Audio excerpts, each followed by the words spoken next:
Expired. The chair now recognizes the gentleman from Minnesota, Mr. Phillips, for 5 minutes. Thank you, Madam Chair. Welcome, Mr. Secretary. Let me start by defending you, the overwhelming majority of those of us on this committee, in this entire Congress, Americans, Jews, Muslims, Christians, Buddhists, agnostics around the world, even Israelis and Palestinians, which is to say, we're all disgusted. We all want peace. We do not want war. We want prosperity, not misery. And to accuse any of us, including you, of being butchers or ignorant is shameful. And I want to remind those protesting, you have that right, because this is America, but you can't make peace with terrorists. And we probably can't make peace as long as Benjamin Netanyahu is the Prime Minister of Israel. I think those two things can be true at once, but I want to remind everybody here that we're in this business to make peace, not war, and that's what I want to focus on, not bombs, but peace. And say, too, that one child being murdered is too many, whether that's in a school here in the United States because of sickening gun violence, whether it's a terrorist attack in Tel Aviv, or whether it is a bomb in Gaza. One is too many. Mr. Secretary, where do we go from here? A lot of the questions have been retrospective about holds and bombs and missiles and support. Where do we go from here? 75 years of misery. You have one of the hardest jobs in the world. I know where your heart is. What happens next, and what do we need to do to finally end this nonsense, identify a path to peace and prosperity and mutual security? I appreciate your comments, Congressman, and I would say that I think there is a clear path. Good. And the clear path goes with the following.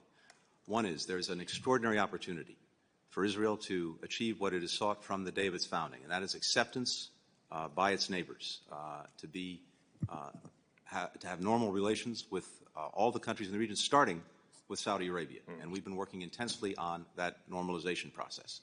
And we are very close to being able to complete the agreements necessary between us and Saudi Arabia.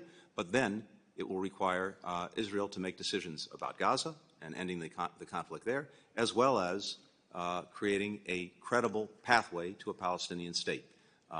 If that happens, then Israel will get what it has long sought, which is, again, acceptance in the region. It will have partners who will be looking out for it, as we saw on April 13th and April 14th, when countries in the region, because of the United States, came to its defense against this unprecedented attack by Iran. Its number one threat, and one that we face as well, Iran will be isolated.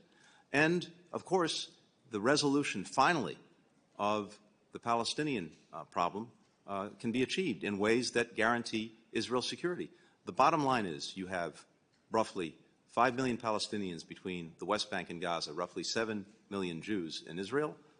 Neither is going away. The Palestinians aren't going anywhere. The Jews are not going anywhere. There has to be an accommodation. Absent that accommodation, we are in for an endless repeat of this cycle. We will always do everything we can to make sure that Israel can defend itself and defend Israel as necessary. Good. But this path forward is clear, it's compelling, and it answers Israel's most profound needs. So I hope we can move down it. Is it fair to say that, based on your experience and the basic human condition, that when humans have something to protect, they act defensively, not offensively? Is one of the paths to peace that Israelis, we Americans, Palestinians, the Arab world should understand and recognize, the Gulf states, that people need something to protect? Yes, when you have something to protect, when you have something that you take pride in, then of course that's what you want to do. I'm the ranking member of the Middle East Subcommittee, of course, with my dear friend Chairman Wilson. We traveled to the Middle East in August. Of course, a lot has changed since then. Been to Turkey, Saudi Arabia, Israel twice. A lot has changed, of course, but my question is relative to the PA. You know, why is this not more of a focal point right now? We can't make peace with Hamas.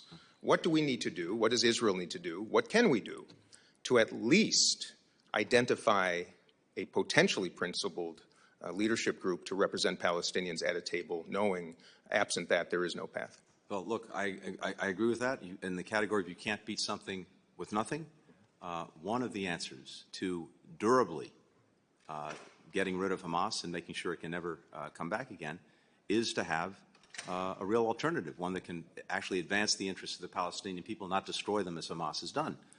And I only have a few seconds left. Please. Is Abu Mazen the man, or are there other able, competent, next-generation Palestinians? There's a new prime minister. There's a new government. There's a new program to get it reformed, to deal with corruption.